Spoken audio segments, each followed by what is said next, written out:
j'étais fier, j'étais content. Parce que je savais qu'aussi je rendais fier beaucoup de monde.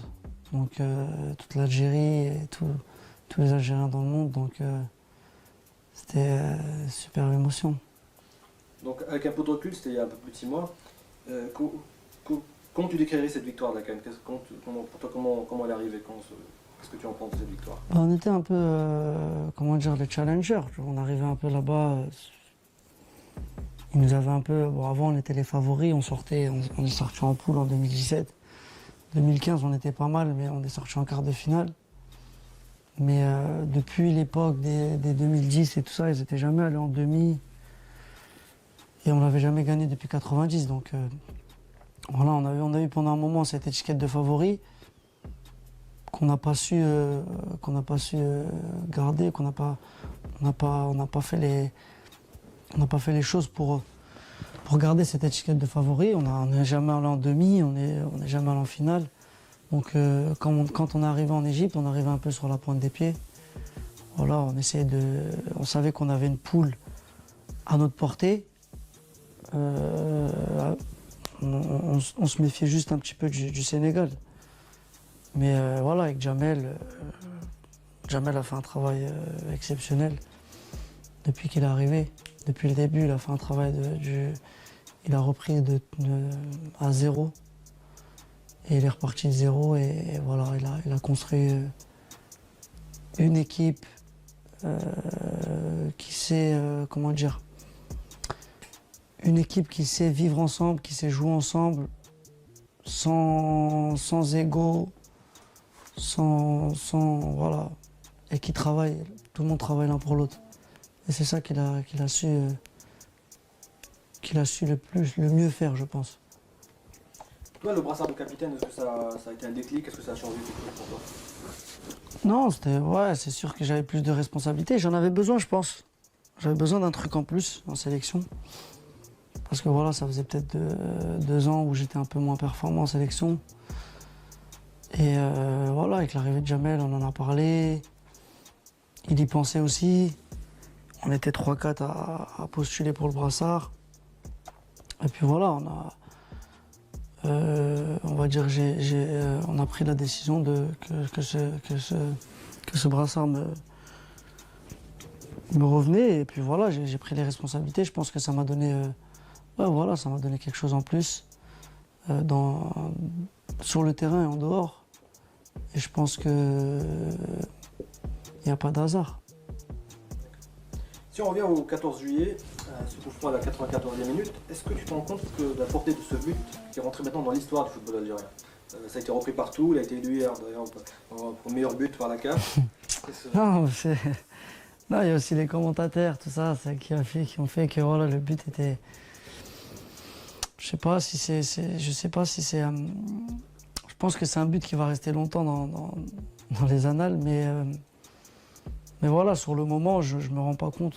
Voilà, je vois qu'il y a un coup franc à la 94e. Dans ma tête, c'est juste essayer de le mettre pour nous envoyer en finale. Et c'est vrai qu'en rentrant à l'hôtel, j'ai vu la proportion que ça avait pris.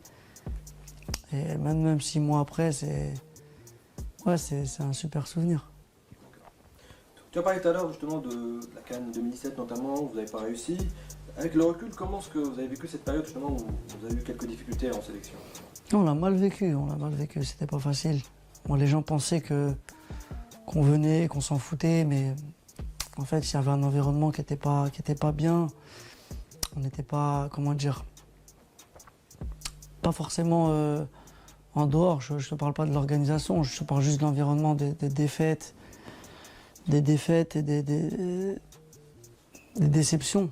Donc après, on se l'est créé tout seul, cet environnement, en ne gagnant pas les matchs qu'il fallait. Après, moi, je me sentais responsable de tout ça. Pas que moi, mais moi beaucoup. Parce que voilà, j'étais un peu le joueur qui pouvait faire la différence. Et tout le monde attendait beaucoup de moi. Et durant ces deux années, j'ai pas eu le rendement qu'il fallait. On va pas se mentir, tu vois. Mais voilà, ça fait partie du foot. ça sert d'expérience et voilà, alhamdoulilah, maintenant on est mieux. Tu as parlé aussi de Belmadi, c'était vraiment le déclic justement pour sa nomination.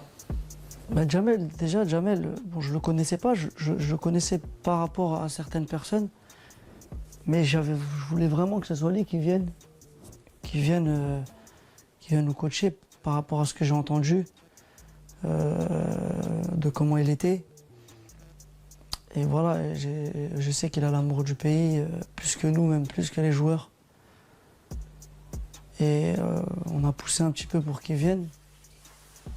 Et voilà, alhamdoulilah, ça s'est fait.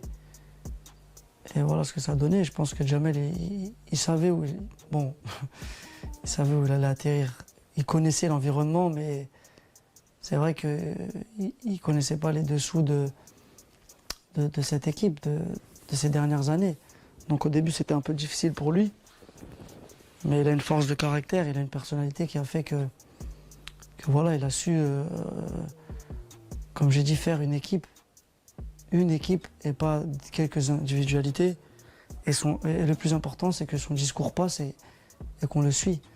Et c'est ce qui se passe avec Jamel. Tout le monde est derrière lui. On sait que tout ce qu'il va proposer, que ce soit sur le terrain, en dehors, tactiquement, comment dire, on est d'accord avec lui et on le suit parce qu'on partage aussi les mêmes avis, tu vois. Donc après, moi j'ai une relation assez particulière avec lui, du fait que déjà on aime nous deux le foot. Jamel, il aime trop le foot, c'est un amoureux du foot et moi